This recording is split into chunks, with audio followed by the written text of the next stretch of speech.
ऋषि, तुमने आने में इतनी देर कर दी।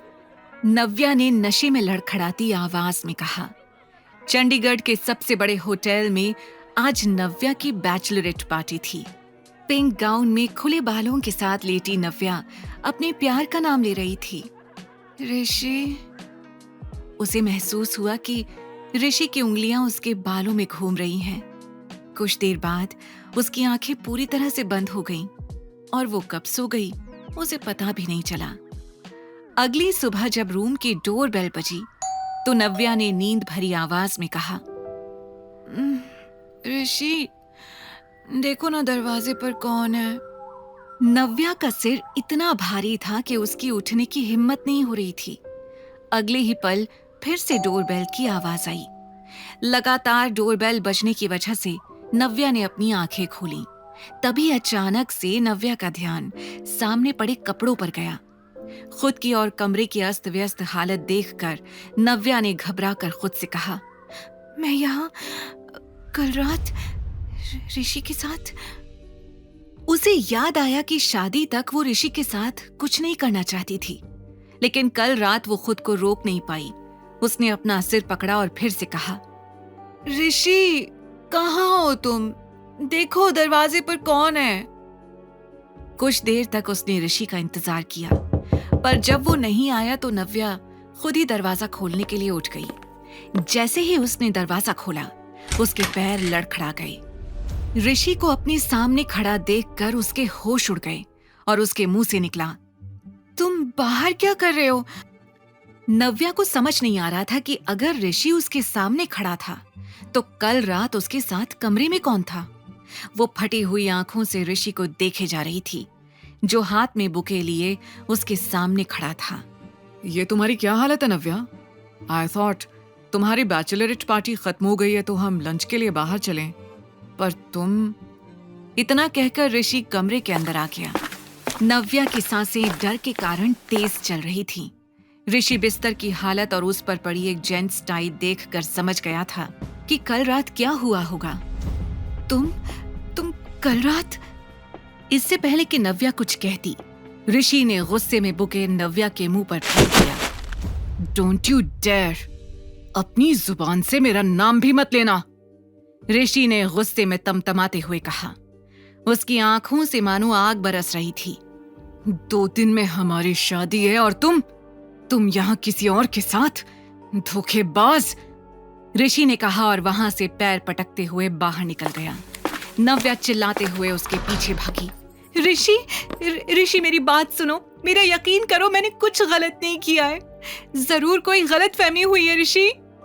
वो चिल्लाते हुए नंगे पैर ऋषि के पीछे दौड़ रही थी, लेकिन ऋषि ने उसे एक बार भी पलट कर नहीं देखा। वो सीधे अपनी गाड़ी में बैठकर वहां से निकल गया। नव्या रोते हुए खुद से बोले जा रही थी, ये क्या हो गया? मुझे कुछ याद क्यों नहीं आ रहा है? ऋषि नहीं तो कौन था मेरे साथ कल? मैं ये कैसे कर सकती हूँ मैं? एक तरफ उसे ये भयानक सवाल खाए जा रहे थे और दूसरी तरफ उसे ऋषि की गलतफहमी दूर करनी थी। दौड़ते हुए कभी उसके पैर लड़खड़ा रहे थे तो कभी उसका सिर चकरा रहा था। उसने तुरंत ऑटो किया और ऋषि के पीछे चली गई। जैसे ही उसने अपने घर यानी सिन्हा पैराडाइज की दहलीज पर कदम रखा, उसका स्वागत एक जोरदार थप्पड़ के साथ हुआ। नव्या ने नजर उठाकर देखा तो सामने उसके पापा शेखर सिन्हा खड़े थे।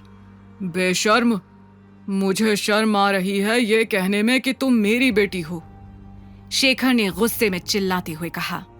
शेखर के ठीक बगल में ऋषि खड़ा था, जिसे देखकर नव्या समझ गई थी कि उसने सब कुछ घर में बता दिया है। पापा एक बार मेरी बात सुन लीजिए। जो कुछ भी हुआ उसमें मेरी गलती नहीं है। मैं तो बस। नव्या अपनी सफाई देने की कोशिश कर रही थी कि तभी पीछे से शिखा की आवाज आई, तुम भी अपनी माँ की तरह ही निकली, शेमलेस। पहले उसने शेखर को चैन से जीने नहीं दिया और अब तुम। क्या कमी थी ऋषि में जो तुम्हें किसी और के पास जाना पड़ा? हाँ मॉम, प्लीज आप तो शांत रहिए। पापा को संभालिए, उनकी तबीयत खराब हो जाएगी। कनिका ने कहा और शेखर को संभालने के लिए आगे आ गई। शिखा नव्या की सौतेली माँ थी और कनिका सौतेली बहन। नव्या के आंसू रुकने का नाम नहीं ले रहे थे। उसने कांपती हुई आवाज में कहा, कनिका, तुम तो मेरा यकीन करो, मुझे सच में कुछ याद नहीं है। ऋषि, तुम तो प्यार करते हो मुझसे, प्लीज ट्रस्ट मी। ट्रस्ट? ये शब्द तुम्हारे मुंह से अच्छा नहीं लग रहा है। जिससे मैंने प्यार किया था वो लड़की तो कल रात ही किसी और की हो गई। ऋषि ने गुस्से में नव्या को घूरते हुए कहा, कनिका, तुम तो कुछ कहो, समझाओ ऋषि को। मैं उसे धोखा देने के बारे में सपने में भी नहीं सोच सकती। नव्या उम्मीद से हर किसी को देख रही थी, कम से कम कोई तो उसका यकीन करे, लेकिन उसे हर किसी की आंखों में अपने लिए सिर्फ और सिर्फ गुस्सा और नफरत दिखाई दे रही थी। वो ऋषि के पास आ ही रही थी कि तभी ऋषि ने हाथ के इशारे से उसे वहीं रोक दिया और गुस्से में कहा, अब बस, तुम्हें जो करना था तुम कर चुकी हो नव्या। अब मैं वो करूंगा जो मुझे ठीक लगेगा। नव्या के साथ बाकी घरवाले भी ऋषि शेखावत का इशारा समझ गए थे। जहां शेखर घबराया हुआ खड़ा था, वहीं कनिका और शिखा एक दूसरे को देख रही थी। ऋषि ने तुरंत अपनी उंगली से एंगेजमेंट रिंग उतारी और वहीं सबके सामने जमीन पर फेंक दी। ये रिश्ता अभी क्या भी खत्म। I am breaking up with you Navya. अपनी ये मनहूस शक्ल दोबारा मेरे सामने मत लाना, समझी? ऋषि ने गरजते हुए कहा और वहां से जाने लगा। उसका फैसला सुनकर नव्या पूरी तरह से टूट गई थी। उसने चिल्लाते हुए ऋषि को रोकने की कोशिश की। ऋषि, मेरी बात तो सुनो, please don't do this, listen to me for god's सेक।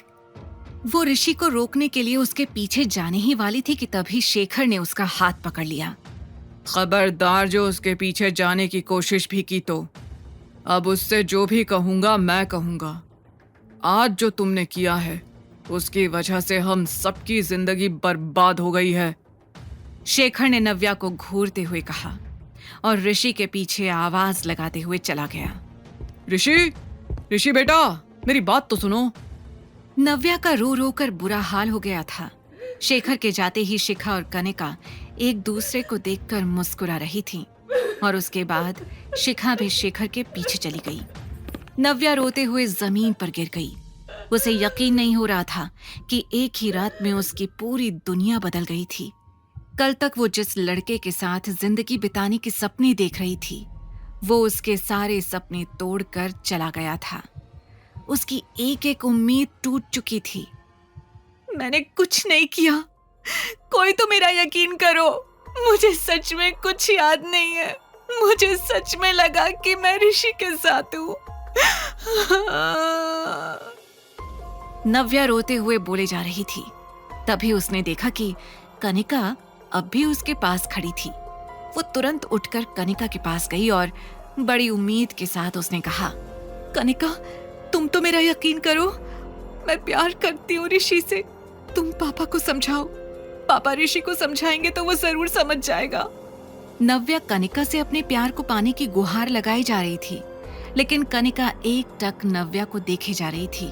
उसके होठों पर हल्की सी स्माइल थी और नव्या को इस हाल में देखकर उसका दिल खुशी से गदगद हो रहा था। कनिका, कुछ तो बोलो, तुम करोगी ना पापा से बात? पापा तुम्हारी बात जरूर मानेंगे। नव्या लड़खड़ाते हुए बोले जा रही थी, पर कनिका मुस्कुराते हुए नव्या को देख रही थी। नव्या अपनी बहन का रिएक्शन देखकर शॉक्ड रह गई। कनिका ने नव्या का हाथ अपने कंधे से हटाया और मुस्कुराते हुए कहा, मैं क्या बात करूं दीदी, मैं जानती हूं कि तुमने कुछ गलत नहीं किया है, क्योंकि जो कुछ भी किया है वो मैंने किया है। कनिका की ये बात सुनकर नव्या के पैरों तले जमीन खिसक गई। वो फटी हुई आंखों से कनिका को देखे जा रही थी।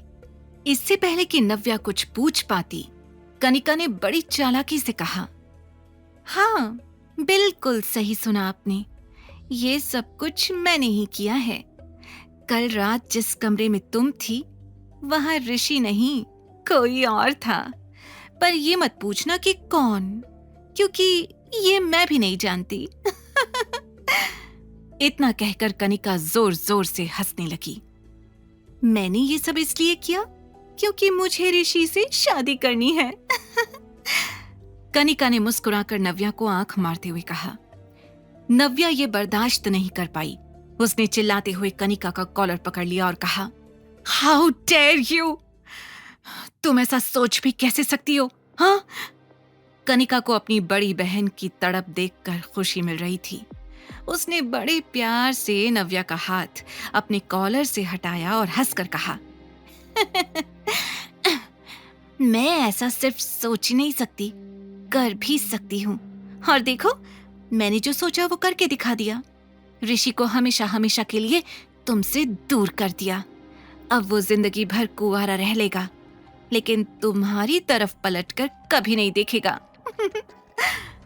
नव्या को अब भी यकीन नहीं हो रहा था कि उसकी अपनी बहन ने उसके साथ इतना बड़ा धोखा किया था।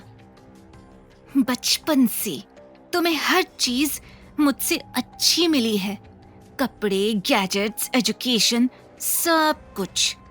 तुम हमेशा मुझसे आगे रही, पर अब बस ये रेस यहीं पर खत्म। मुझे जो करना था वो मैं कर चुकी हूँ। अपनी बहन को इतना नीचे गिरते हुए देखकर नव्या गुस्से से हाँफ रही थी। वो अपने गुस्से पर काबू नहीं कर पाई और उसने कनिका के पास जाकर रोते हुए कनिका को एक के बाद एक थप्पड़ मारने शुरू कर दिए। तुम मेरे साथ ऐसा कैसे कर सकती हो? कैसे? मेरे प्यार को छीन लिया तुमने। कनिका ने अपने हाथों से खुद का बचाव करने की बहुत कोशिश की, फिर जोर जोर से चिल्लाने लगी। Mom, dad! कनिका की आवाज सुनकर शेखर और शिखा भागते हुए बाहर आ गए। शेखर ने नव्या को पकड़कर पीछे किया और शिखा कनिका को संभालने लगी। मेरी बेटी को छूने की हिम्मत कैसे हुई तुम्हारी? शिखा ने चिल्लाकर पूछा। सब कुछ इसने किया है पापा, कल इसी ने मुझे वहां फंसाया। नव्या अपनी बात पूरी कह पाती उससे पहले ही शेखर ने चिल्लाकर कहा, चुप, बिल्कुल चुप, अब एक भी शब्द और नहीं। देखो अपनी बेटी की हरकतें। एक तो शेखावत परिवार के सामने हमारी इतनी बेइज्जती करवा दी, ऊपर से माफी मांगने के बजाय मेरी बेटी पर हाथ उठा रही है। शिखा ने आग में घी डालते हुए कहा। शेखर गुस्से से तमतमाते हुए नव्या को घूर रहा था। पापा, आप मेरी बात तो सुनिए। नव्या ने बोलने की कोशिश की, पर शेखर ने उसे बीच में रोककर कहा, अभी के अभी निकल जाओ इस घर से। सिन्हा परिवार से अब तुम्हारा कोई रिश्ता नहीं है। ये सुनकर नव्या सन्न रह गई थी। उसके हाथ पैर ठंडे पड़ गए थे। पापा, उसके मुंह से निकला। मेरी अब से सिर्फ एक ही बेटी है, शिखा। इसे कुछ पैसे दे देना। भारी गले से शेखर ने कहा और वहां से चला गया। नव्या के पास भी अब बोलने के लिए कुछ नहीं बचा था। उसे समझ नहीं आ रहा था कि उसके साथ ये क्या हो गया था। कभी वो अपने आप को कोस रही थी तो कभी अपनी किस्मत को, पर उसे समझ आ गया था कि अब आगे का सफर उसे अकेले ही तय करना था। वो रोते हुए अपने कमरे में गई और अपना सामान लेकर घर से निकल गई। उसे आखिरी बार बाय कहने तक के लिए कोई नहीं आया था। उधर दिल्ली के सबसे बड़े ऑफिस के कैबिन में आहूजा इंडस्ट्रीज का मालिक अविनाश आहूजा अपने असिस्टेंट के साथ बैठा था। अविनाश 27 साल का यंग हैंडसम बिजनेसमैन था, जिसकी एक झलक के लिए भी लड़कियां तरसती थी। बिजनेस वर्ल्ड में उसकी काबिलियत के साथ उसके गुस्से की भी चर्चा होती थी। सर, ये बहुत बड़ा ट्रैप था सर। उसके असिस्टेंट शशांक ने घबरा कर कहा। तो तुम ये कह रहे हो कि मैं कल रात किसी लड़की के साथ था और उसके बारे में हमारे पास कोई इंफॉर्मेशन नहीं है? Are you out of your mind? Avinash ने गुस्से में चिल्लाते हुए कहा।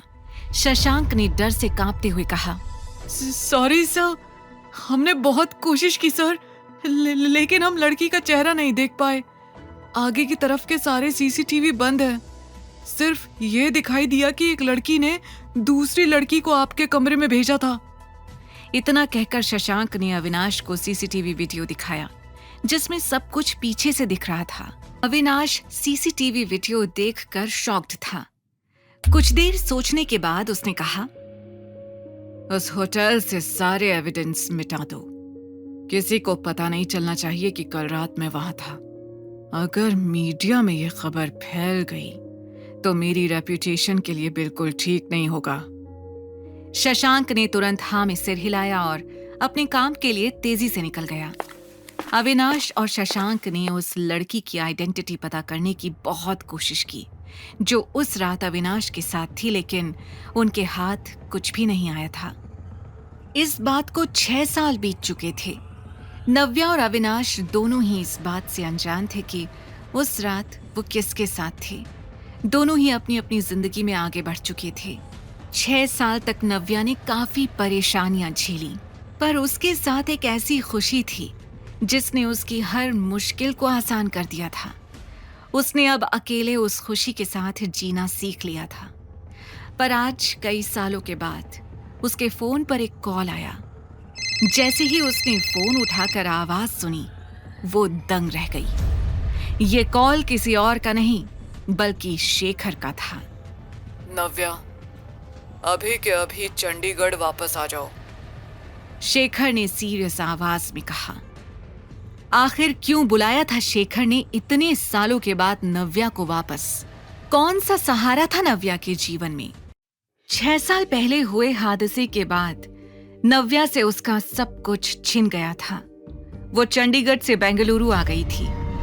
इस नए शहर को नव्या ने अपनी मेहनत और काबिलियत से अपना बना लिया था। हर अच्छे बुरे मोड़ को उसने अकेले ही पार करके इन 6 सालों का सफर तय किया था। लेकिन आज अचानक अपने पापा की आवाज सुनकर वो एक झटके में 6 साल पीछे चली गई थी। पापा, आप? नव्या ने कांपती हुई आवाज में कहा। उसे यकीन नहीं हो रहा था कि उसके पापा ने खुद उसे सामने से कॉल किया था।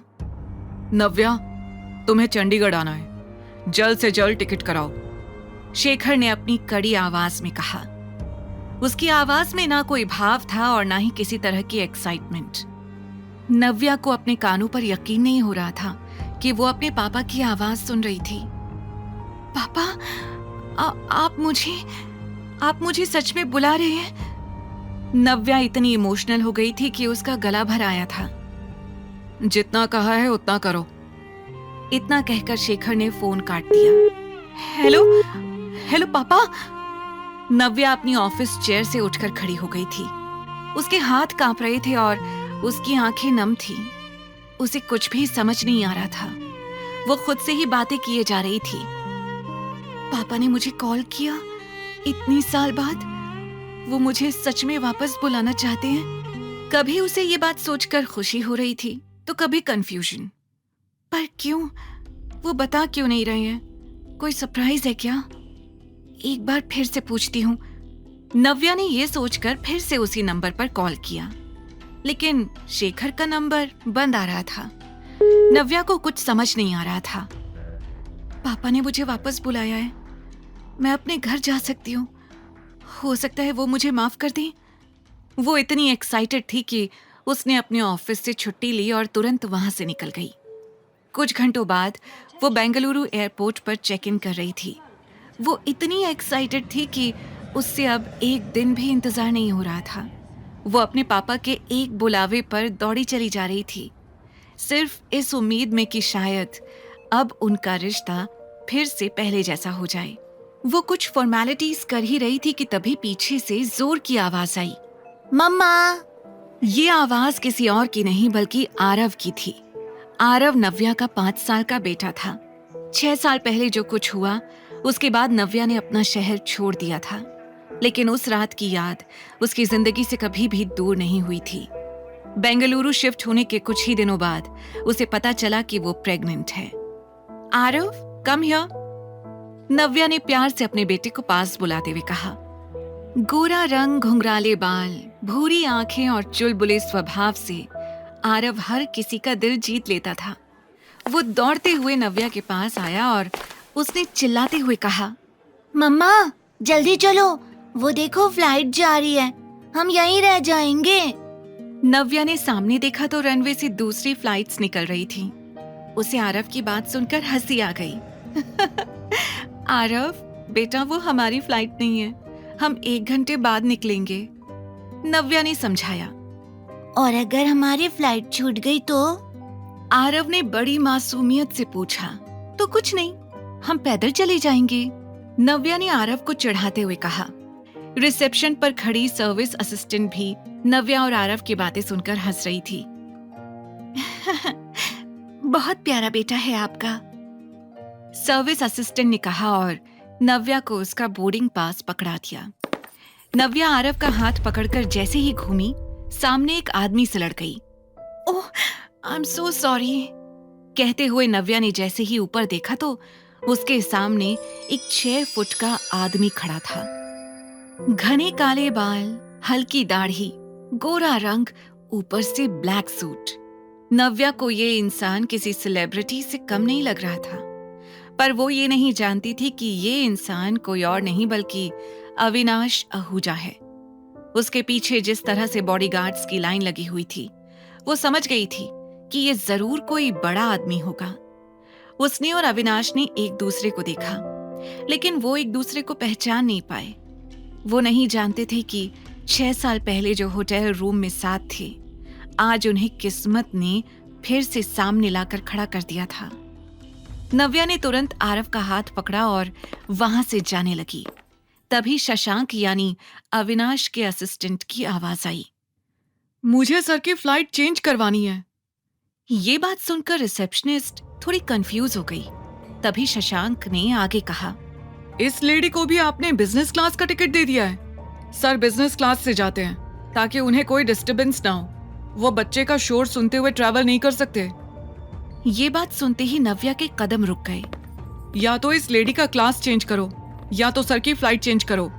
ही just can't travel with kids. Shashank ने गुस्से में सर्विस असिस्टेंट से कहा।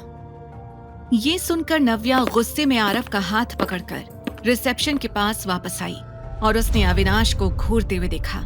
उसे समझ नहीं आ रहा था कि इतना बड़ा आदमी इतनी छोटी बात कैसे कर सकता था। एक्सक्यूज मी, आपके सर कहना क्या चाहते हैं? कौन सा शोर? मेरे बेटे ने कोई शोर नहीं मचाया है, वो मुझसे बात कर रहा था, नव्या ने शशांक से कहा। Oh really? शशांक, मैडम को मेरी तरफ से एक हियरिंग चेकअप का पैकेज गिफ्ट करो। या तो इनके कान खराब हो गए हैं या फिर ऊंचा सुनाई देने लगा है। अविनाश ने चिढ़ते हुए आरव को देखकर कहा। अभी तक अविनाश ने सिर्फ आरव की आवाज सुनी थी, उसकी तरफ देखा नहीं था। आरव को उनके बीच हो रही बातें समझ नहीं आ रही थी। हाउ डेयर यू, तुम एक बच्चे को लेकर इतने इनसेंसिटिव कैसे हो सकते हो? नव्या ने हल्के गुस्से में कहा। उसके और अविनाश के बीच बहस भड़कती जा रही थी, जिसे शशांक चाहकर भी रोक नहीं पा रहा था। लेकिन इन सब से अलग आरव का ध्यान तो कहीं और ही था। वो बड़े ध्यान से अविनाश के हाथ को देख रहा था। आरव धीरे धीरे अविनाश के हाथ के पास गया और दंग रह गया। आरव के हाथ पर एक हार्ट शेप का बर्थ मार्क था। आज ठीक वैसा ही निशान उसे अविनाश के हाथ पर दिखाई दे रहा था। उसने अपना हाथ उठाया और अविनाश के हाथ के निशान से मैच करना शुरू कर दिया। अगले ही पल वो खुशी से अविनाश को देखने लगा और उसने जोर से चिल्लाते हुए कहा, पापा। नव्या और अविनाश दोनों ही आरव के मुंह से ये शब्द सुनकर एकदम शॉक्ड रह गए थे। उनकी चलती हुई बहस के बीच मानो सन्नाटा पसर गया था। नव्या ने तुरंत आरव का हाथ पकड़ा और गुस्से में कहा, आरव, ये क्या बोल रहे हो? मम्मा, ये मेरे पापा हैं। आरव ने और भी ज्यादा एक्साइटमेंट से कहा। उसकी आंखों में जो चमक थी वो आज तक नव्या ने कभी नहीं देखी थी। आरव, ये क्या बकवास कर रहे हो? ऐसे ही किसी को पापा नहीं बोलते, चलो इधर आओ।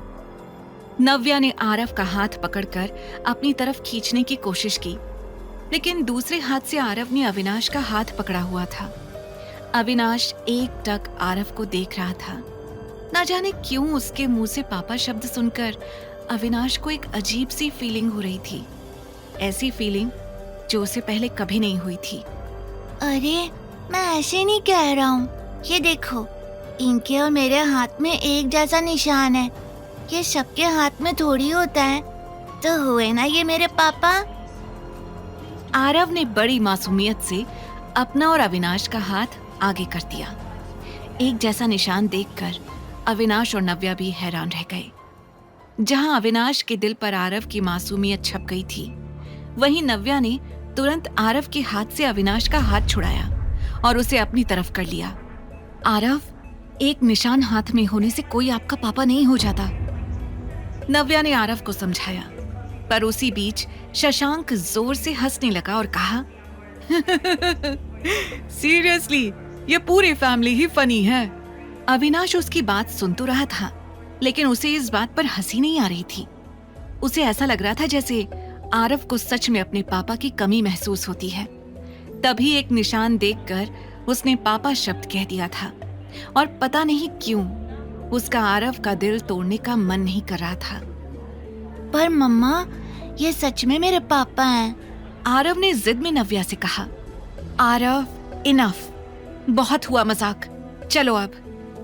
नव्या ने धीरे से आरव को डांटते हुए कहा। उसने आरव को इतने प्यार से पाला पोसा था कि आज तक उससे तेज आवाज में बात तक नहीं की थी, लेकिन आज सिचुएशन उसके हाथ से निकल गई थी। उसके हिसाब से पापा बोलकर ना सिर्फ आरव ने अविनाश को हंसने का मौका दिया था, बल्कि नव्या के वो 6 साल पुराने जख्म भी ताजा कर दिए थे। अविनाश को ऐसा लग रहा था कि नव्या की लाइफ में जो भी पर्सनल इश्यूज हैं, उसकी वजह से आरव के दिल पर बुरा असर पड़ रहा है और ये बात उसे जरा भी अच्छी नहीं लग रही थी।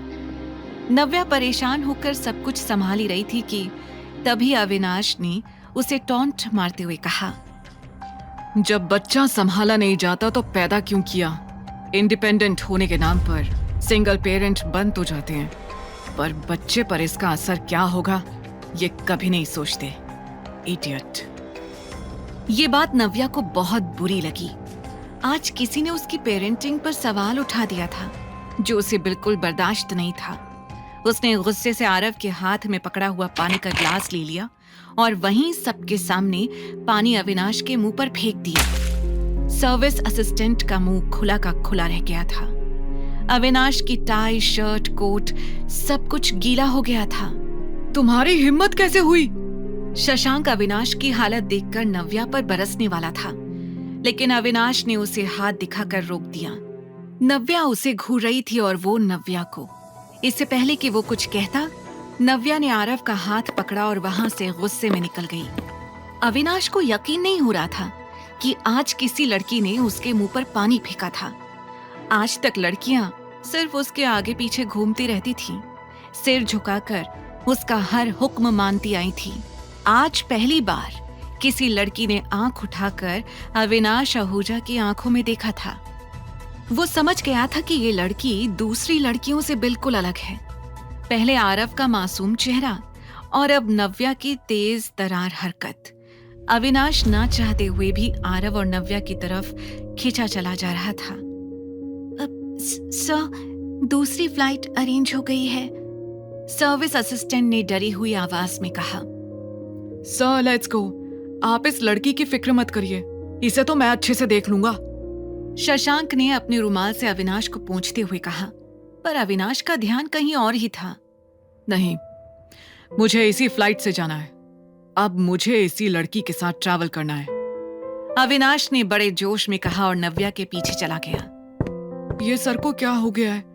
उस लड़की ने ठीक नहीं किया। पता नहीं सर क्या सोच रहे हैं और क्या करने वाले हैं। बड़बड़ाते हुए शशांक भी अविनाश के पीछे भागा। नव्या आरव के साथ फ्लाइट में बैठ गई और उसने एक बार भी पलटकर अविनाश की तरफ नहीं देखा। कुछ घंटों बाद जब फ्लाइट चंडीगढ़ में लैंड हुई, तब तक नव्या सब कुछ भूल चुकी थी। इतने सालों बाद अपने शहर में पैर रखते वक्त उसे ऐसा लग रहा था जैसे उसकी लाइफ में फिर से सब कुछ बदलने वाला था।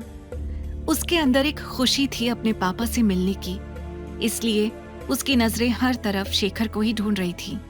पापा आए होंगे क्या मुझे लेने? मैंने उन्हें मैसेज तो कर दिया था कि मैं किस फ्लाइट से आने वाली हूँ, नव्या ने खुद से कहा मम्मा, हम घर कैसे जाएंगे? आरव ने बड़ी क्यूरियोसिटी से पूछा। इससे पहले कि नव्या उसे जवाब दे पाती, उसने कुछ ऐसा देख लिया जिसे देखकर उसके होश उड़ गए थे। सामने से ऋषि और कनिका एक दूसरे के हाथों में हाथ डाले उसी की तरफ बढ़ रहे थे। जिस प्यार ने 6 साल पहले नव्या का हाथ छोड़ दिया था, आज वो फिर से उसके सामने आकर खड़ा हो गया था। ऋषि कनिका के साथ? नव्या के मुंह से निकला। उसका ध्यान ना चाहते हुए भी ऋषि और कनिका के हाथों पर जा रहा था, जो उन दोनों ने एक दूसरे का पकड़ रखा था। तो आ गई तुम वापस? ऋषि ने दबी हुई आवाज में अपने गुस्से को छुपाते हुए कहा। नव्या समझ गई थी कि कनिका ने वो सब कुछ हासिल कर लिया जो उसने चाहा था। मम्मा, ये लोग कौन है? आरव ने पूछा। ये सुनते ही ऋषि और कनिका के होश उड़ गए। मम्मा, ये तुम्हारा बेटा है दीदी? कनिका ने आरव को देखा और फिर नव्या को। हाँ, तो आपको कोई प्रॉब्लम है? आरव ने हल्के गुस्से से कनिका को घूरते हुए कहा। ओह, तो उस रात ऋषि को धोखा देने के बाद तुम प्रेग्नेंट और ये तुम्हारा बेटा। कनिका ने ऋषि के लिए हर टूटी कड़ी को जोड़ दिया था। ऋषि को ये एहसास हो गया था कि आरव नव्या के धोखे की निशानी है। You cheat! तुम्हें शर्म नहीं आई अपने घर एक बच्चे के साथ आने पर? ऋषि ने गुस्से में दांत पीसते हुए कहा। मैंने कोई चोरी नहीं की है, आरव मेरा बेटा है। नव्या ने कनिका और ऋषि को घूरते हुए कहा। सी हनी, तुम्हें दिए धोखे का जरा भी अफसोस नहीं है इसे? कनिका ने आग में घी डालते हुए कहा। इससे कोई भी सवाल करने का कोई मतलब नहीं है। याद नहीं इसने क्या किया था? उसके बाद तो ये कोई भी शर्मनाक हरकत कर सकती है। ये बच्चा भी उन्हीं में से किसी एक हरकत का नतीजा होगा। इस बच्चे को मेरी आंखों के सामने भी मत लाना, वरना। ऋषि ने कहा और नव्या को धमकाते हुए उसके पास आ गया। आरव को उनके बीच की बातें भले ही समझ नहीं आ रही थी, लेकिन उसने भी कनिका और ऋषि की खराब फितरत को भांप लिया था। वो तेजी से आगे आया और उसने ऋषि के पैर पर जोर से अपना पैर मारते हुए चिल्लाकर कहा। दूर हो जाओ मेरी मम्मा से। तुम लोग बैड पीपल हो। मेरे मम्मा से बात भी मत करना। यू! ऋषि गुस्से में चिल्लाया और उसने तमतमाते हुए आरव पर हाथ उठा दिया।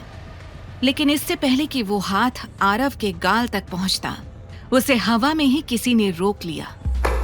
किसने रोका था ऋषि को? क्यों बुलाया था शेखर ने नव्या को वापस?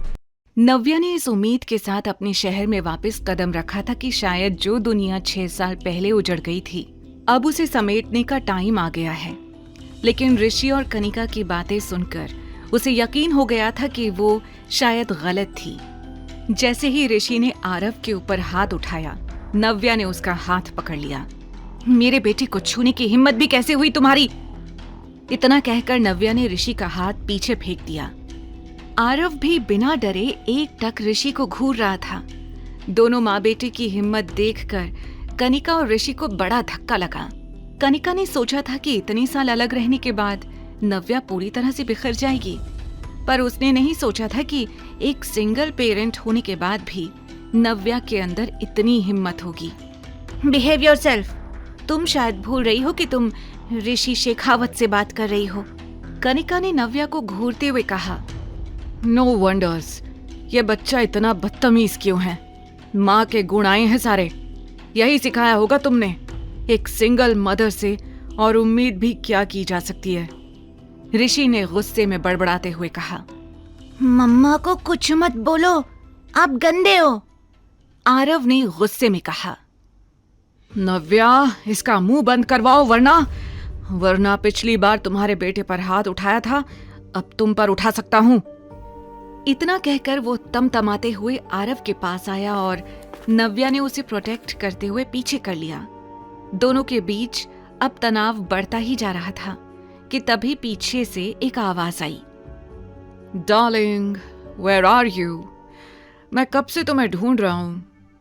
ये सुनते ही नव्या ने पीछे पलट कर देखा तो ये आवाज किसी और की नहीं बल्कि अविनाश आहूजा की थी। उसे देखकर नव्या शॉक्ड रह गई थी।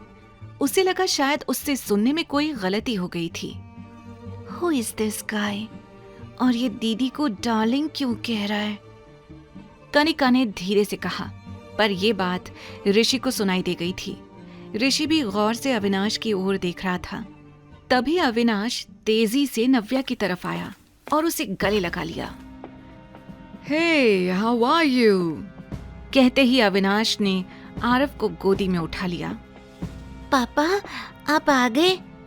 आरव ने खुशी से कहा। My baby, मैं तो कब से तुमको ढूंढ रहा था। तुम लोग बहुत थक गए होंगे ना? पहले लंच कर लें या पहले रेस्ट करोगे? अविनाश ने बड़ी एक्साइटमेंट से नव्या और आरव की ओर देखकर कहा। नव्या पूरी तरह से ब्लैंक खड़ी थी। वो कभी अविनाश की तरफ देख रही थी तो कभी आरव की तरफ। वो मन ही मन सोच रही थी कि ये क्या करने की कोशिश कर रहा है। तभी उसने कनिका और ऋषि की उड़ी हुई शक्लों की तरफ देखा। वो समझ गई थी कि अविनाश क्या करने की कोशिश कर रहा था।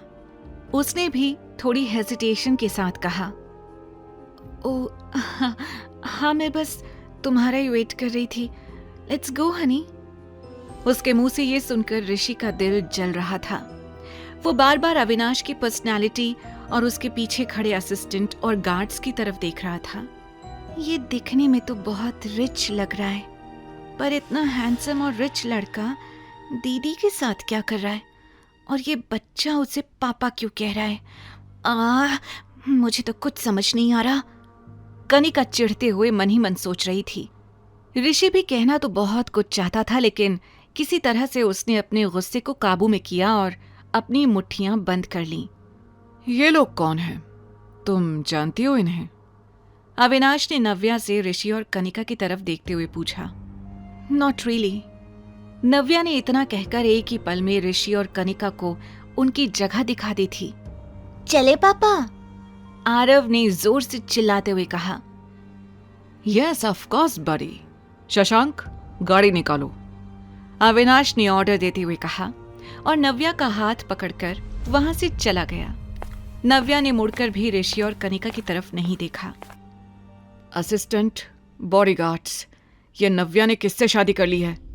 हम लोगों को पता भी नहीं चला। ऋषि ने गुस्से में चिढ़ते हुए कहा। What the hell? उसने हमें इंट्रोड्यूस भी नहीं करवाया।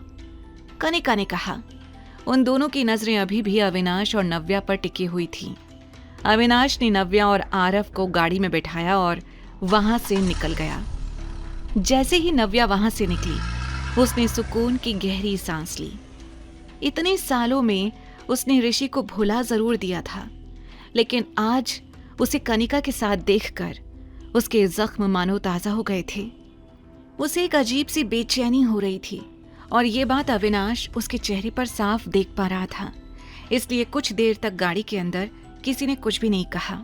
तभी अचानक आरव ने कहा, पापा, हम कहाँ जा रहे हैं? ये सुनते ही नव्या होश में आई और उसने आरव से कहा, आरव, डोंट कॉल हिम पापा। पर मम्मा, ही इज माय डैड, मुझे पता है। आरव ने फिर एक बार जिद में कहा। इस बार वो और भी ज्यादा श्योर सुनाई दे रहा था। आरव, मैंने कहा ना वो आपके पापा नहीं है। नाउ स्टॉप कॉलिंग हिम पापा। नव्या ने कहा और जैसे तैसे आरव को शांत करवाया। कुछ देर बाद उसने हेजिटेशन में अविनाश की ओर देखते हुए कहा, थैंक यू, मुझे वहां उन लोगों से प्रोटेक्ट करने के लिए। Really? I think thank you से पहले तुम्हें सॉरी बोलना चाहिए। अविनाश ने बड़े एटीट्यूड में कहा। शशांक गाड़ी चलाते हुए मुस्कुराने लगा। मुझे पता था सर, इतनी आसानी से तो इस लड़की को नहीं छोड़ेंगे, उसने मन में सोचा। नव्या को भी फील हुआ कि शायद उसने अविनाश पर पानी फेंककर कुछ ज्यादा ही रिएक्ट कर दिया था। लुक, आई एम सॉरी, मुझे उस तरह से रिएक्ट नहीं करना चाहिए था, लेकिन तुम मेरी पेरेंटिंग पर सवाल उठा रहे थे, इसलिए मैं खुद को रोक नहीं पाई। I know I was wrong, I am sorry, Navya ने हेजिटेशन में कहा। पर अविनाश को देखकर लग रहा था जैसे उसे नव्या की बातों में जरा भी इंटरेस्ट नहीं था। वो सिर्फ रास्तों की तरफ देख रहा था। नव्या को उसका एटीट्यूड बहुत ही अजीब लग रहा था। एक्सक्यूज मी, आप मेरी बात तो सुन रहे हैं ना? उसने धीरे से पूछा, पर अविनाश अभी भी उसकी ओर नहीं देख रहा था। शशांक, गाड़ी साइड में रोक दो, मैडम टैक्सी कर लेंगी यहाँ से। अविनाश ने कहा। ये सुनकर शशांक और नव्या दोनों ही हैरान रह गए थे। इतना एटीट्यूड! मैंने तो सोचा कि इसने मेरी हेल्प की है तो मैं इसे थैंक्स बोल दूं, पर नहीं, शायद मैंने कुछ ज्यादा ही सोच लिया।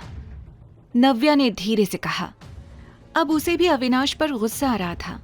उसने आरव का हाथ पकड़ा और जोर से कहा, गाड़ी रोकिए अभी। शशांक ने भी तुरंत गाड़ी साइड में रोक दी। नव्या आरव का हाथ पकड़कर तेजी से कार से उतर गई। वो तुरंत पीछे गई और उसने अपना सामान निकलवाया। अविनाश ने एक बार भी पलटकर नव्या और आरव की तरफ नहीं देखा। जैसे ही शशांक ने सामान निकाला, नव्या ने अपने बैग से 500 रुपए का नोट निकाला। उसने तनतनाते हुए कार का दरवाजा खोला और अविनाश को वो नोट थमा दिया। What is this? अविनाश ने चिढ़कर कहा, टैक्सी का फेयर, यहां तक लिफ्ट देने के लिए थैंक यू। इतना कहकर नव्या ने कार का दरवाजा बंद कर दिया। What the hell? ये समझती क्या है अपने आप को? अविनाश ने कहा। वो खिड़की से देख रहा था कि नव्या आरव का हाथ पकड़कर एक ऑटो में बैठ गई और वहां से निकल गई। अविनाश का चेहरा देखकर शशांक को हंसी भी आ रही थी और उसे डर भी लग रहा था। वो अविनाश के गुस्से से अच्छे से वाकिफ था, इसलिए उसे पता था कि अविनाश ने इस वक्त अपने आप को कितना कंट्रोल किया हुआ था। इंटरेस्टिंग, कुछ तो है इस लड़की और इसके बेटे में। I don't know what, but there is something. Avinash वहां से निकल जरूर गया था, लेकिन अभी भी उसके दिल और दिमाग में नव्या और आरव की शक्ल घूम रही थी। यहाँ नव्या आरव के साथ ऑटो में बैठकर निकल गई थी, लेकिन वो अपने घर नहीं बल्कि अपनी दादी के घर गई थी। उसकी दादी मीनू सिन्हा एक आउट हाउस में रहती थी। ये आउट हाउस उन्होंने नव्या के दादाजी के साथ मिलकर बनवाया था, इसलिए इस जगह से उन्हें सबसे ज्यादा लगाव था। शिखा और कनिका के बिहेवियर से परेशान होकर मीनू दादी कुछ साल पहले ही इस आउट हाउस में शिफ्ट हो गई थी। नव्या हमेशा से अपनी दादी के सबसे करीब रही थी। उसने बचपन में दादी के साथ इस घर में काफी वक्त बिताया था, इसलिए इस घर की नव्या की नजर में खास जगह थी। दादी ने उसी दिन से आरव को अपना लिया था जब उन्हें पता चला था कि नव्या प्रेग्नेंट है। एक तरह से कहें तो दूर से ही सही, पर अगर कोई नव्या के सुख दुख का साथी था तो वो सिर्फ दादी थी। यहाँ आने से पहले ही उसने दादी को फोन कर दिया था कि वो घर जाने से पहले यहाँ आने वाली है। उसके बेल बजाने से पहले ही दादी ने दरवाजा खोल दिया। आ गई मेरी बच्ची, दादी ने बड़ी खुशी से कहा। उनके सारे बाल जरूर सफेद हो गए थे, लेकिन चेहरे पर आज भी ताजगी बनी हुई थी। दादी कहकर नव्या ने जोर से उन्हें गले लगा लिया। कुछ सेकंड्स के लिए उसे ऐसा लगा जैसे वो अपने बचपन में पहुंच गई हो। आप दादी बोलोगे तो मैं क्या बोलूंगा? आरव ने क्यूरियस नजरों से पूछा। जैसे ही मीनू दादी ने आरव को देखा, उनकी आंखें नम हो गईं। बिल्कुल तेरा चेहरा, वही आंखें, दादी ने आरव को देखकर खुशी से कहा। उन्होंने नीचे बैठकर आरव को भी गले से लगा लिया और कहा, आप मुझे सुपर दादी बुला सकते हो। सुपर दादी? आरव ने हैरानी से पूछा। और क्या, पहले तो मैं दादी, वो भी सुपर पावर के साथ, तो हुई ना मैं सुपर दादी। मीनू दादी ने कहा। सुपर पावर वाली सुपर दादी, ये! आरव ने चिल्लाते हुए कहा और भागते हुए गार्डन के बीच खेलने चला गया। उसे इतना खुश देखकर नव्या और दादी दोनों के चेहरे पर स्माइल थी। आपने अकेले ये घर मेंटेन कैसे किया दादी? गार्डन और भी ज्यादा सुंदर हो गया है। और ये अमरूद का पेड़, ये वही है ना जो मैंने और आपने साथ में लगाया था? आपने हर चीज का कितना ध्यान रखा है दादी। कैसे किया आपने ये सब अकेले? नव्या एक एक कोने को देखकर अपने बचपन के दिन ताजा कर रही थी, लेकिन दादी एक टक उसे देखे जा रही थी। ऐसे क्या देख रही हैं दादी? नव्या ने पूछा। यही कि जिस लड़की ने इतने साल तक सब कुछ अकेले हैंडल किया, वो मुझसे पूछ रही है कि मैंने ये बगीचा कैसे मेंटेन किया। दादी ने कहा। ये सुनकर नव्या समझ गई थी कि उनका इशारा किस तरफ था। क्या कुछ नहीं सहा होगा तुमने इतने सालों में? कितनी बार मैंने कहा कि मेरे पास आ जाओ। मैं सोच भी नहीं सकती कि आरव को अकेले कैसे संभाला होगा तुमने। दादी ने नव्या के पास आकर कहा, दादी कैसे आ जाती मैं वापस? पापा ने घर से और यहाँ के लोगों से दूर भेज दिया था मुझे। अगर उन्हें मेरी प्रेगनेंसी के बारे में पता चलता तो पता नहीं कैसे रिएक्ट करते। और वैसे भी दादी, मैं आपके लिए कोई प्रॉब्लम क्रिएट नहीं करना चाहती थी। नव्या ने कहा। प्रॉब्लम? तुम मेरे लिए प्रॉब्लम बन सकती हो क्या? अरे मेरी आंखें तरस रही थी तुम्हें देखने के लिए। दादी ने इमोशनल होकर कहा। तो आ गई ना मैं आपके पास, अपनी दादी माँ के पास। अब आप इतने सालों के बाद मिली हैं तो ये सारी बातें छोड़िए और ये बताइए कि पापा ने मुझे यहाँ क्यों बुलाया है? नव्या ने खुशी से पूछा। ये सवाल सुनते ही दादी के चेहरे पर उदासी छा गई। उन्हें समझ नहीं आ रहा था कि वो नव्या को सच कैसे बताएं। इससे पहले कि दादी उसके सवाल का जवाब दे पाती, आरव की जोर से चिल्लाने की आवाज आई। मम्मा, सुपर दादी, जल्दी आओ। ये आवाज सुनते ही नव्या और दादी चौंक गए। आरव? नव्या ने कहा और तुरंत उस तरफ भागी जहां पर आरव गया था। क्या हुआ था आरव को? क्या अपना पाएगा सिन्हा परिवार नव्या को? आखिर क्या था अविनाश और आरव का रिश्ता? क्या बताने वाली थी दादी नव्या को? मम्मा, मम्मा, सुपर दादी। आरव की चिल्लाती हुई आवाज सुनकर मीनू दादी और नव्या दोनों भागते हुए उसके पास पहुंचे। दोनों ने देखा कि आरव मेन गेट के पास खड़ा हुआ था। वहां पहुंचते ही दोनों हैरान रह गए। ये देखो मम्मा, ये बैड पीपल यहाँ तक आ गए हमें परेशान करने के लिए। आरव ने गुस्से में कहा। नव्या ने देखा कि दरवाजे के बाहर ऋषि और कनिका खड़े हुए थे। तुम दोनों यहाँ क्या कर रहे हो? नव्या ने पूछा और आरव को अपने पास बुला लिया। मुझे पता था कि तुम सबसे पहले यहीं आओगी। कनिका ने मुस्कुराते हुए नव्या को देखकर कहा। हाय दादी, कैसी हैं आप? उसने एटीट्यूड में हाथ हिलाकर दादी से कहा। दादी को कनिका की चालाकी बिल्कुल बर्दाश्त नहीं होती थी, इसलिए वो चुपचाप अपना गुस्सा कंट्रोल किए जा रही थी। एयरपोर्ट पर कम तमाशा किया तुम दोनों ने, जो यहाँ पर भी आ गए। अब क्या लेने आए हो? नव्या ने गुस्से में कहा। वो अभी भूली नहीं थी कि ऋषि ने आरव के बारे में क्या कुछ कहा था। ओह हेलो, हमें भी यहाँ आने का कोई शौक नहीं है। वो तो शेखर अंकल ने कहा, इसलिए हमें यहाँ आना पड़ा, वरना तुम्हें और तुम्हारे इस बदतमीज बेटे को हमें भी टॉलरेट नहीं करना। ऋषि ने गुस्से में दांत पीसते हुए कहा। डैड ने तुम्हें घर बुलाया है, अभी हम गाड़ी में तुम्हारा वेट कर रहे हैं, आ जाओ। कनिका ने एटीट्यूड में कहा और ऋषि का हाथ पकड़कर वहां से निकल गई। पापा ने, दादी, पापा ने मुझे बुलाया है। आपको क्या लगता है वो मुझे माफ कर देंगे ना? वो आरव को अपनाएंगे ना? मैं जाऊं ना उनके पास? नव्या ने हड़बड़ी में कई सारे सवाल एक साथ कर दिए। जो लड़की अपने पापा के एक फोन पर दौड़ी चली आई थी, उसके अंदर अपने पापा से मिलने की कितनी एक्साइटमेंट थी, ये दादी अच्छे से समझ रही थी। नव्या इतनी उम्मीद से यहाँ आई है। जब उसे पता चलेगा कि शेखर ने उसे यहाँ क्यों बुलाया है, तो उसका तो दिल ही टूट जाएगा। पर सच ज्यादा देर तक छुपेगा नहीं, इसलिए मुझे ही इसे सब कुछ बता देना चाहिए। दादी मन ही मन सोच रही थी। नव्या, शेखर ने तुम्हें यहाँ बिखरे रिश्ते जोड़ने के लिए नहीं, बल्कि ऋषि और कनिका की सगाई के लिए यहाँ बुलाया है। दादी ने बड़ी हिम्मत से कहा। ये बात सुनकर नव्या को बड़ा धक्का लगा था। भले ही वो अपनी लाइफ में आगे बढ़ गई थी, लेकिन कनिका और ऋषि का ये रिश्ता उसे अपने साथ हुए हादसे की याद दिलाता था। हाँ, आखिरकार कनिका जीत ही गई। नव्या ने भारी गले के साथ कहा।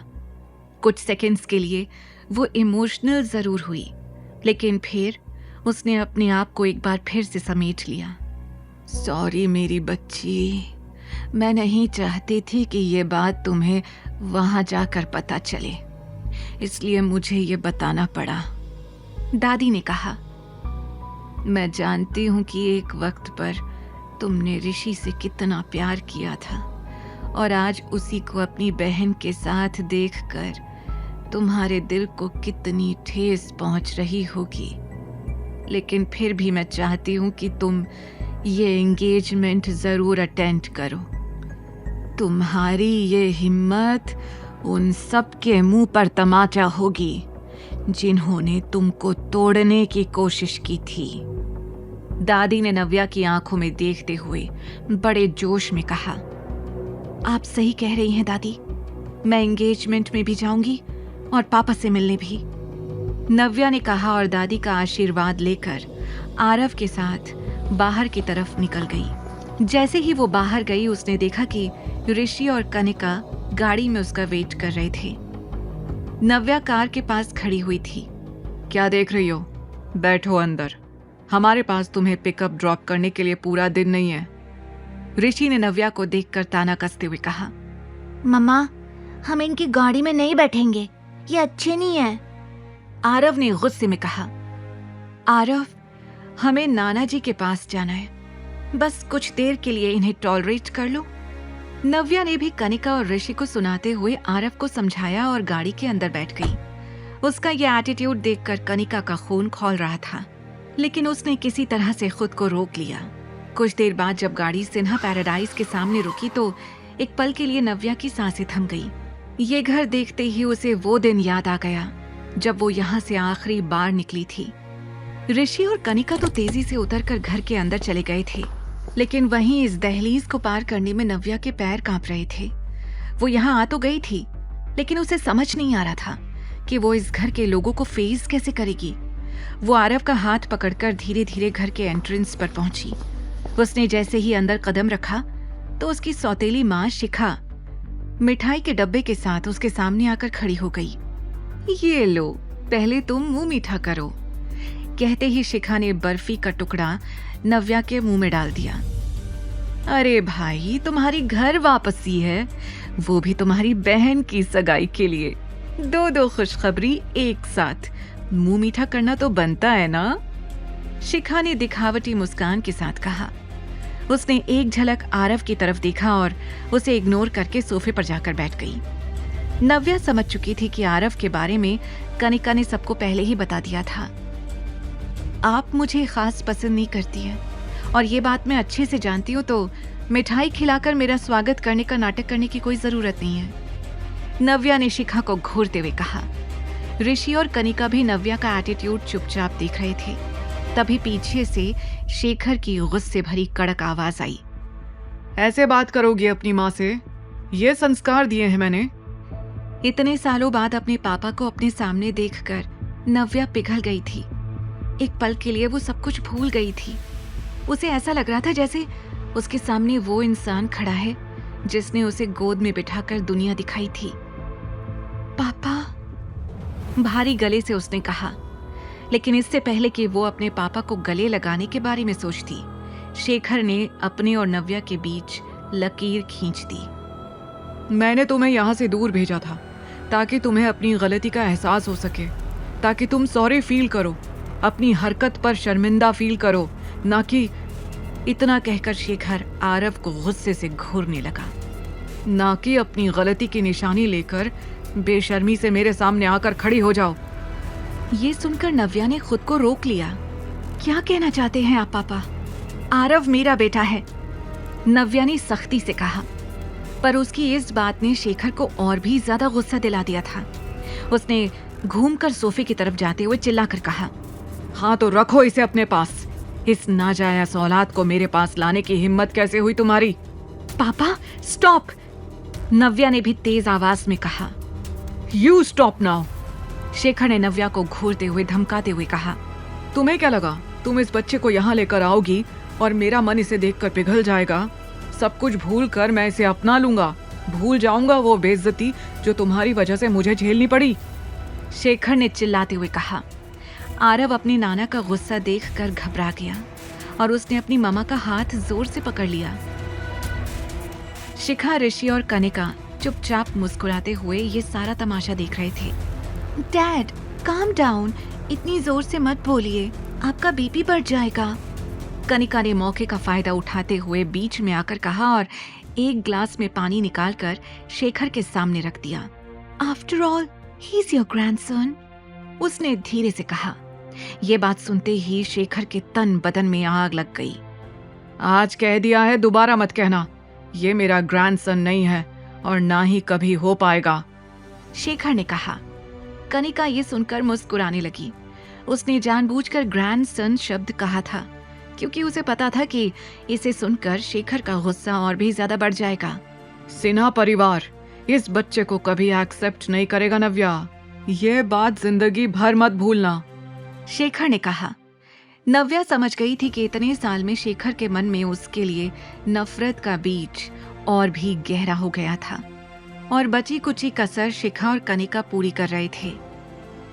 मैं यहाँ आरव को एक्सेप्ट करने की गुहार लेकर नहीं आई हूँ, सिर्फ एंगेजमेंट के लिए आई हूँ और वो अटेंड करके यहाँ से चली जाऊंगी, नव्या ने गुस्से में कहा। करो, बिल्कुल अटेंड करो। इनफैक्ट मैंने तुम्हें बुलाया ही इस एंगेजमेंट के लिए है, लेकिन मेरी भी एक शर्त है, तुम इस एंगेजमेंट में अकेले वेलकम हो। ये बच्चा इस इवेंट में नहीं आ सकता है।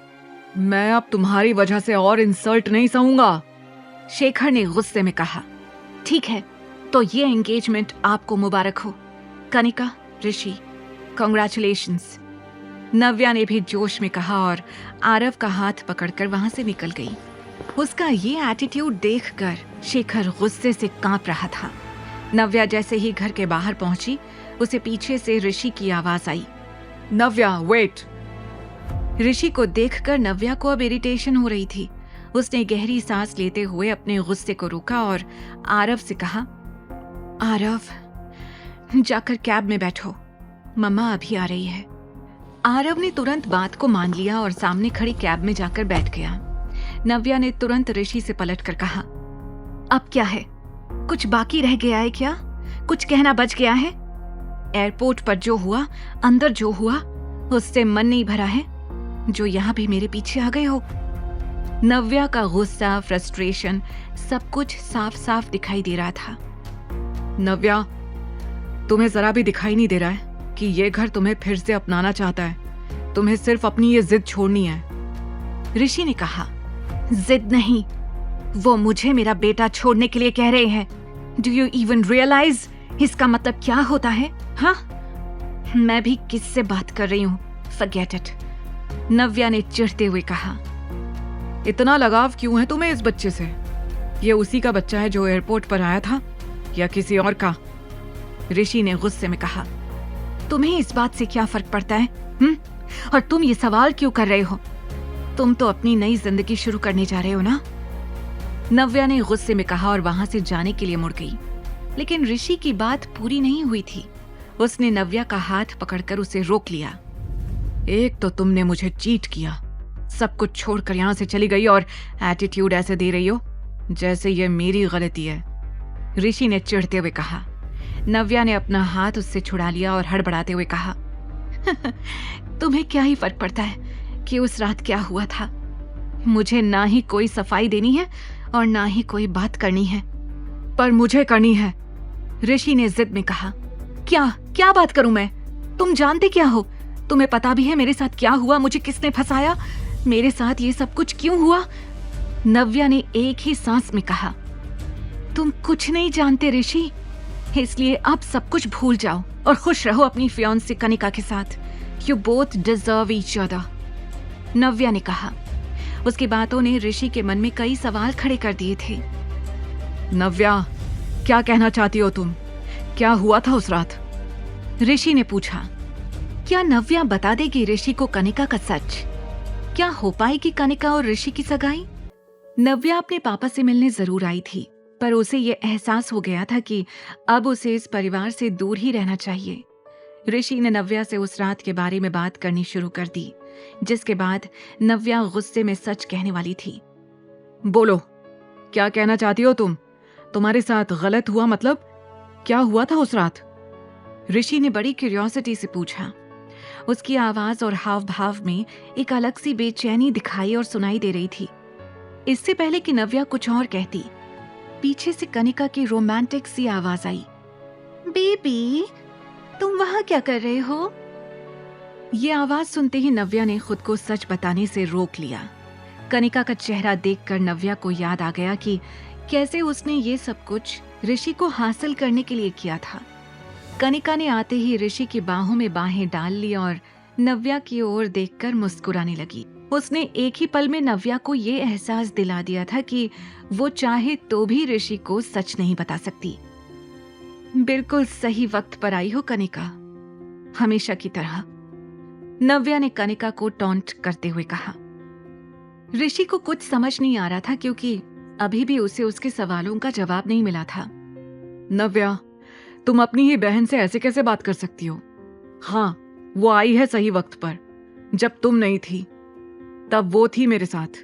तुमने जो तोड़ दिया था ना, उसे जोड़ा है कनिका ने। तुम्हें थैंक्स कहना चाहिए उसे। Thanks, why not? Thank you Kanika, Navya ने टॉन्ट में हंसते हुए कहा। मुझे नहीं लगता कि अब तुम्हें मुझसे कोई भी सवाल करने चाहिए। तुम दोनों की सगाई होने वाली है ना? You guys enjoy please and just leave me alone. इतना कहकर नव्या गुस्से में वहां से निकल गई। देखा इसका एटीट्यूड? खैर छोड़ो हनी, हमें भी अपनी एंगेजमेंट पर ध्यान देना चाहिए। वैसे भी दीदी की चिंता करने के लिए डैड हैं। उन्होंने दीदी के बारे में कुछ सोच रखा है। ये कहकर कनिका धीरे से मुस्कुराने लगी। उधर नव्या कैब में बैठकर वापस दादी के घर के लिए निकल गई थी। उसे रह रहकर अपने पापा की बातें याद आ रही थी। नानू नहीं चाहते कि मैं पार्टी में आऊं? आरव ने उदास चेहरे के साथ नव्या को देखते हुए पूछा। उसकी उम्र भले ही कम थी, लेकिन उसे ये तो समझ आ ही गया था कि उसे यहाँ पर दादी के अलावा और कोई भी पसंद नहीं कर रहा था। उसकी ये फीलिंग देखकर नव्या के दिल के टुकड़े हो गए थे। उसने तुरंत आरव को साइड हक किया और प्यार से कहा, मेरा बच्चा, मम्मा आपके बिना किसी पार्टी में जा सकती है क्या? नानू थोड़े गुस्से में थे, इसलिए उन्होंने ऐसा बोल दिया, पर आपको डरने की जरूरत नहीं है। मम्मा जहां भी जाएगी आपको लेकर ही जाएगी। नव्या ने आरव को बहला तो दिया था, लेकिन उसके मन में अभी भी उथल पुथल मची हुई थी। एक तरफ उसे अपने परिवार की नफरत झेलनी थी, तो वहीं दूसरी तरफ उसे आरव के कोमल मन का ध्यान भी रखना था। आई विश ये 2 दिन शांति से बीत जाएं और इस एंगेजमेंट के बाद मैं आरव को लेकर वापस अपनी दुनिया में चली जाऊं, नव्या ने मन में कहा। वो बस इन दिनों के कटने का इंतजार कर रही थी। उसे नहीं पता था कि उसके परिवार ने उसे यहाँ इतनी आसानी से वापस जाने के लिए नहीं बुलाया था। उसे तो भनक भी नहीं थी कि शेखर ने उसके लिए क्या सोच रखा था। नव्या अपनी दादी के घर आराम से रह रही थी और देखते देखते पलक झपकते कब 2 दिन निकल गए उसे पता भी नहीं चला। आज एंगेजमेंट पार्टी थी। शहर के सबसे बड़े 5 star hotel the rising star में ऋषि शेखावत और कनिका सिन्हा की सगाई होने वाली थी। इस होटल का नाम ही ये बताने के लिए काफी था कि शेखावत और सिन्हा बिजनेस वर्ल्ड में किस ओहदे पर थे। यही नहीं, इस पार्टी में देश के जाने माने लोग और बड़े बड़े बिजनेसमैन भी शरीक होने वाले थे, जिनमें से एक थे मिस्टर अहलूवालिया। उनकी उम्र 45 साल थी, इसलिए बिजनेस में उनके इतने सालों के एक्सपीरियंस से हर कोई प्रभावित था। तैयार होने के बाद शेखर ने सबसे पहले ऋषि को अपने कमरे में बुलाया। शेखर अंकल, आपने बुलाया मुझे? ऋषि ने दरवाजे पर नॉक करते हुए कहा। यस, अंदर आओ। और ये अभी तक अंकल अंकल क्या लगा रखा है? Call me dad. शेखर ने मुस्कुराकर कहा। ये सुनकर ऋषि को जरा संकोच जरूर हो रहा था, पर फिर भी उसने हाँ में अपने सिर को हिला दिया। ऋषि, आज का दिन मेरे लिए बहुत इंपॉर्टेंट है। ये शादी सिर्फ शादी नहीं है, बल्कि हमारे फैमिली बिजनेस को मजबूत करने का एक तरीका भी है।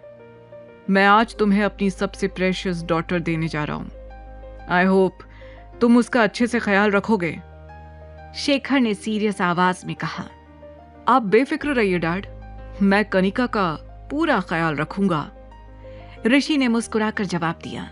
आज पार्टी में हमारे कुछ खास गेस्ट्स आने वाले हैं। मिस्टर अहलूवालिया से मिलने कई लोग आएंगे पार्टी में आज। बड़ी मुश्किल से वो यहाँ आने के लिए राजी हुए हैं।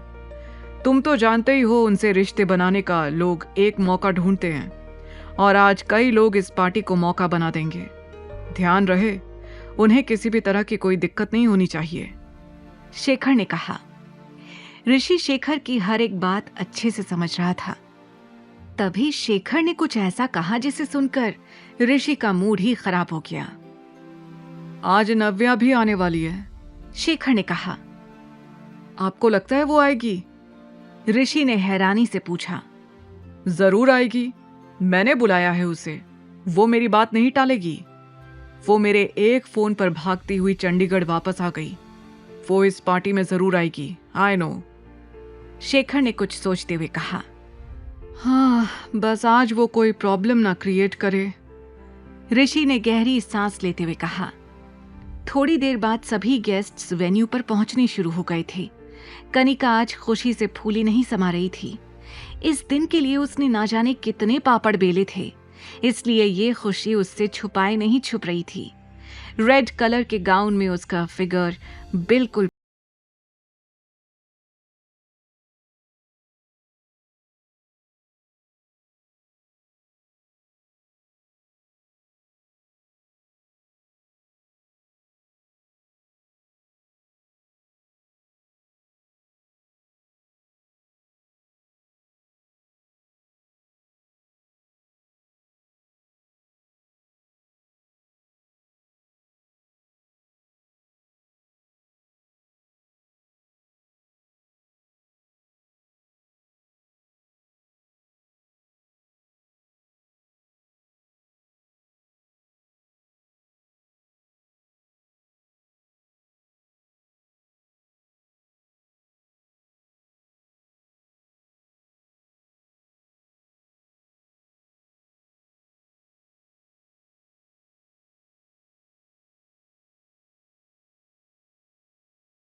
शादीशुदा मिस्टर सिन्हा को उनकी वाइफ से दूर कर खुद उनसे शादी कर ली थी।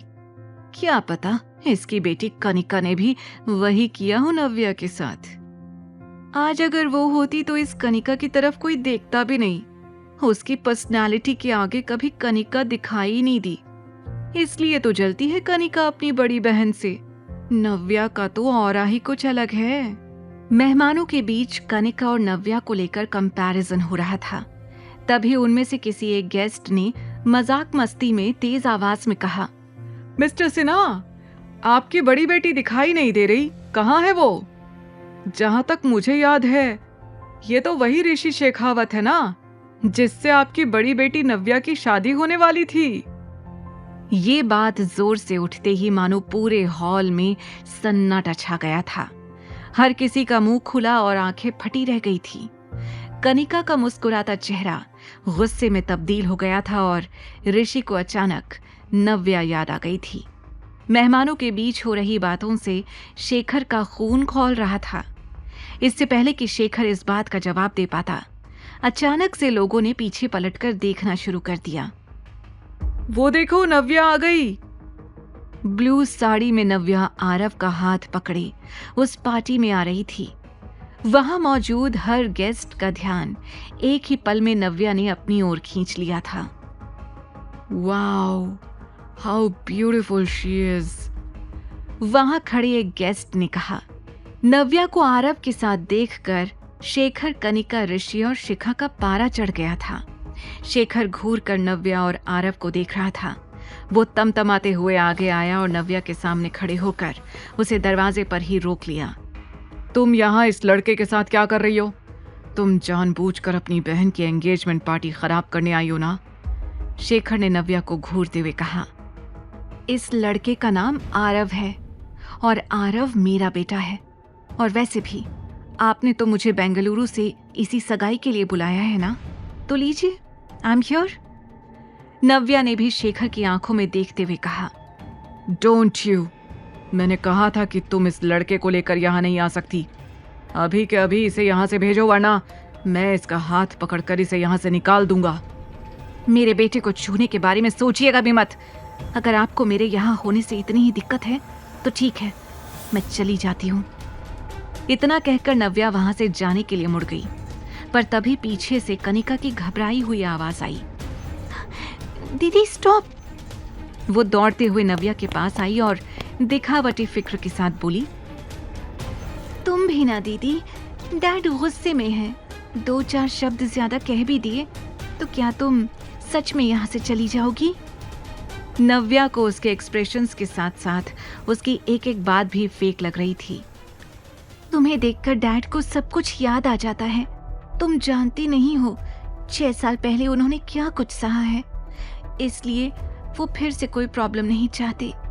Please try and understand. Please अब गुस्सा छोड़ दो। आज मेरी एंगेजमेंट है and I need your blessings. Kanika ने ऋषि का हाथ पकड़ते हुए कहा।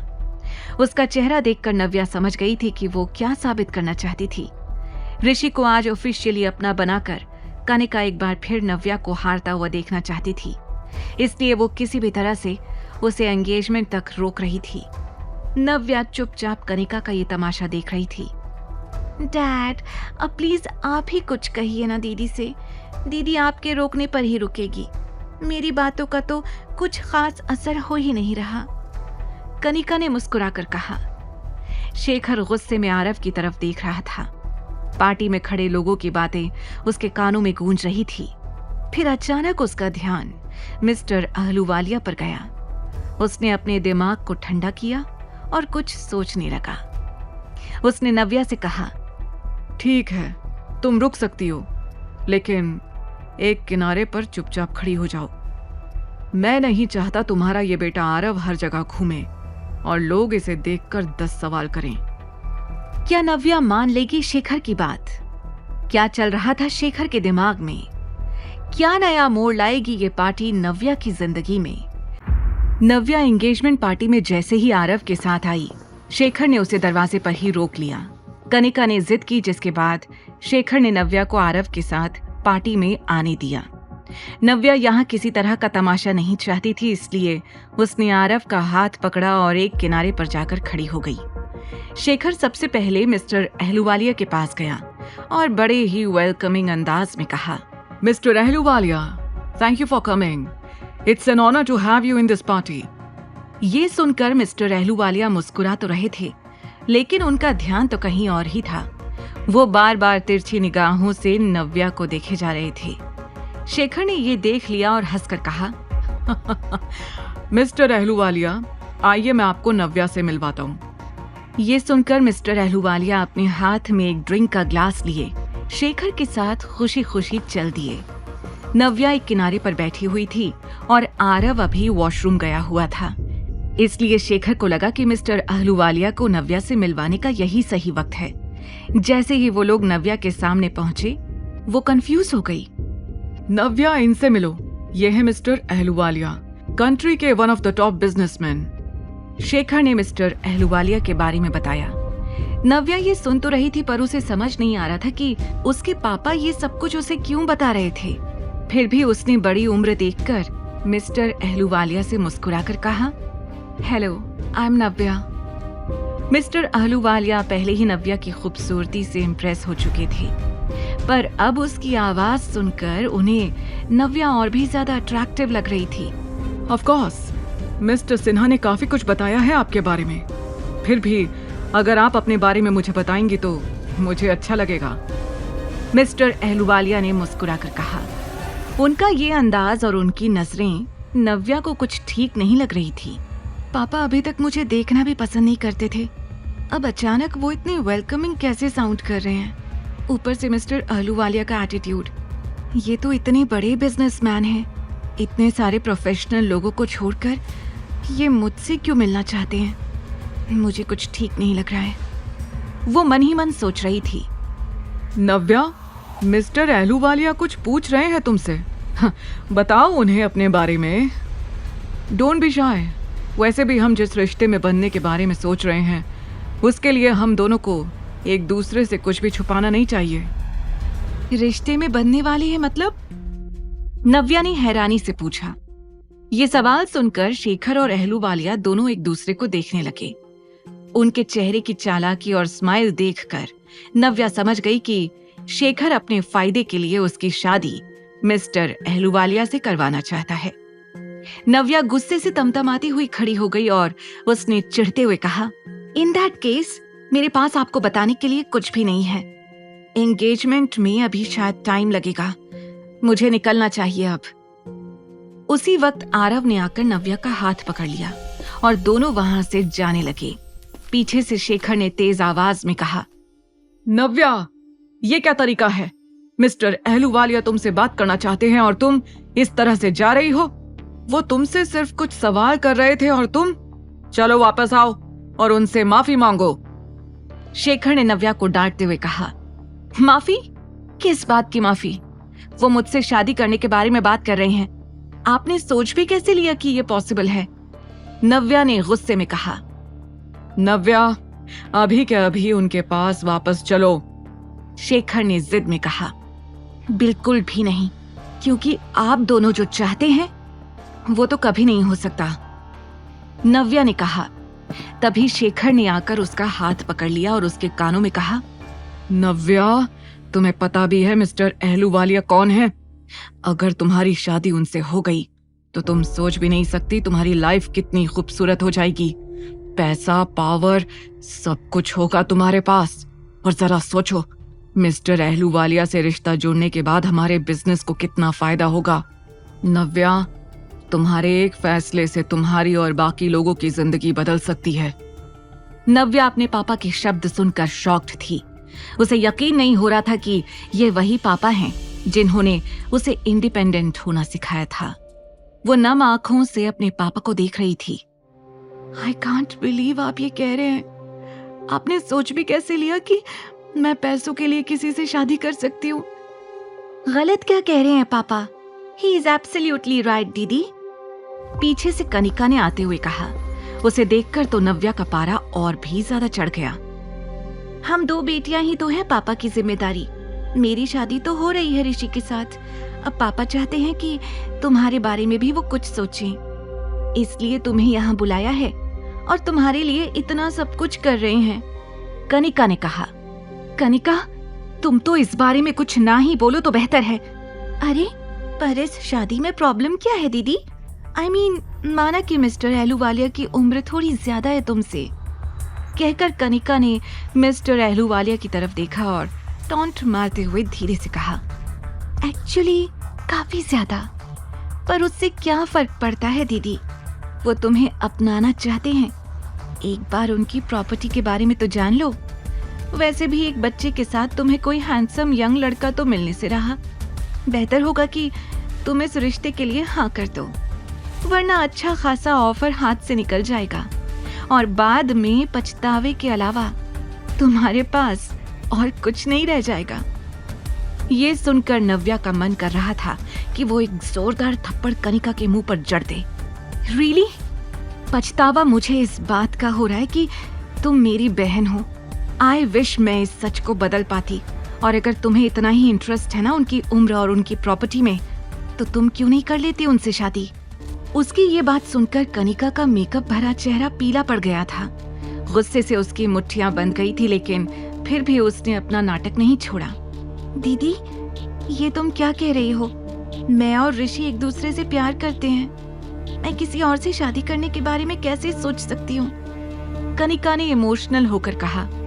प्यार? Really? Enough jokes for today. Aarav, चलो, अपने बारे में नहीं तो कम से कम आरव के बारे में तो सोचो। शिखा ने पीछे से आवाज लगाई। मिस्टर अहलूवालिया अभी थोड़ी दूर खड़े थे, इसलिए सिन्हा परिवार के बीच क्या बातें हो रही थी इस बात से वो पूरी तरह से अनजान थे। मुझे आरव के बारे में क्या सोचना है और क्या नहीं, ये मुझे आपसे सुनने की जरूरत नहीं है माँ। नव्या ने शिखा को जवाब दिया, इस लड़की का दिमाग पूरी तरह से खराब हो गया है। तुमने जो 6 साल पहले किया उसकी वजह से आज इस लड़के का हाथ पकड़कर घूमना पड़ रहा है तुम्हें। लाइफ ने तुम्हें पटरी पर आने का फिर से मौका दिया है। तुम्हारी भलाई इसी में है कि तुम मिस्टर अहलूवालिया से शादी कर लो। शेखर ने गुस्से में दबी हुई आवाज में कहा। नव्या को यकीन नहीं हो रहा था कि उसे इस एंगेजमेंट में बुलाने का मकसद मिस्टर अहलूवालिया से शादी करवाना था। उसने हर तरह से सबको समझा के देख लिया था, पर कोई उसकी बात सुन समझ नहीं रहा था। तभी उसका ध्यान मिस्टर अहलूवालिया की तरफ गया, जो अभी भी उसे बड़ी दिलचस्पी से देख रहे थे। नव्या आरव को साथ लेकर मिस्टर अहलूवालिया के पास गई और जोर से कहा, मिस्टर अहलूवालिया, मुझे नहीं पता कि पापा ने आपसे क्या कहा है, but let me tell you one thing, मुझे आपसे शादी नहीं करनी। और अगर दूसरों की तरह आपको भी ऐसा लगता है कि आरव मेरी कमजोरी है और मैं एक सिंगल मदर हूँ, इसलिए किसी भी शर्त पर आपसे शादी कर लूंगी, तो आप गलत सोच रहे हैं। आरव मेरी वीकनेस नहीं, मेरी स्ट्रेंथ है। मुझे उसकी परवरिश के लिए किसी की भी जरूरत नहीं है। ये कहते हुए नव्या ने पलटकर अपने पापा, शिखा और कनिका की तरफ देखा। वो सबको ये बता देना चाहती थी कि उसे किसी की भी जरूरत नहीं थी। उसकी लाइफ में सब कुछ आरव ही था और वही काफी था। तभी मिस्टर अहलूवालिया तमतमाते हुए शेखर के पास आए और कहा, मिस्टर सिन्हा, ये क्या मजाक है? आपकी बेटी का एक बच्चा है, आपने इतनी बड़ी बात मुझसे छुपाई क्यों? शेखर हड़बड़ाते हुए इधर उधर देख रहा था। उसने नहीं सोचा था कि नव्या इस तरह से ये सच सबके सामने कह देगी। उसे समझ नहीं आ रहा था कि वो मिस्टर अहलूवालिया से नजरें कैसे मिलाए। बोलने में उसकी जुबान लड़खड़ाने लग गई। मिस्टर अहलूवालिया, आपको कोई गलतफहमी हुई है। मैं आपको सब कुछ बताता हूँ। क्या बताएंगे आप मुझे? आप क्या चाहते थे कि मैं आपकी बेटी से शादी कर लूं और उसके बेटे के बारे में मुझे पता भी न चले? ये आपने सोच भी कैसे लिया? आप मुझे गलत समझ रहे हैं। मैं आपको सच बताने ही वाला था, शेखर ने डरते हुए कहा। शिखा और कनिका मन ही मन नव्या को कोस रही थी। मुझे तो पहले से ही डर था कि दीदी मेरी सगाई में जरूर कोई ना कोई तमाशा करेगी। उससे मेरी खुशी देखी जो नहीं जाती। पहले इस बच्चे को लेकर यहाँ चली आई और अब मिस्टर अहलूवालिया से शादी करने से मना कर रही है। पता नहीं क्या दुश्मनी है इसकी मुझसे। कनिका गुस्से में बड़बड़ाते हुए बोल रही थी। तभी अचानक पार्टी के लोगों के बीच कानाफूसी शुरू हो गई। लोगों को अचानक आपस में बातचीत करते हुए देखकर सिन्हा परिवार हैरान रह गया। सभी लोग मुड़कर एक शख्स को देख रहे थे, जिसने पार्टी में आते ही सबका ध्यान अपनी तरफ खींच लिया था। व्हाट? अविनाश आहूजा, ये भी आज की पार्टी में आया है? वहां खड़े एक गेस्ट ने कहा। अविनाश आहूजा इतना बड़ा नाम था कि उसके यहाँ पर आने से हर कोई चौंक गया था। किसी को भी उम्मीद नहीं थी कि आज उन्हें अविनाश आहूजा की चार्मिंग पर्सनालिटी देखने को मिलेगी। लेकिन अविनाश का ध्यान सिर्फ एक जगह पर था, नव्या और आरव। नव्या भी उसे देखकर बहुत कंफ्यूज हो गई थी। ये यहाँ क्या कर रहा है? पापा इसे भी जानते हैं? उस दिन भी इसने मुझे वहां एयरपोर्ट पर बचाया था और आज फिर? नहीं, मैं अब इससे और एहसान नहीं लेना चाहती हूँ। Mister Ahuja, what a pleasant surprise, Shekhar ने खुशी से कहा। एक ही पल में सबका ध्यान मिस्टर अहलूवालिया से हटकर अविनाश आहूजा पर चला गया था, जो अपने असिस्टेंट शशांक के साथ यहाँ पर आया था। अविनाश ने चलते हुए धीरे से शशांक से कहा, यह लड़की हर बार किसी न किसी मुसीबत में होती है। मुझे तो समझ नहीं आता कि अपने बेटे के साथ ये इतनी सारी प्रॉब्लम्स कैरी कैसे करती है। शशांक अविनाश की बात सुनकर हंस रहा था।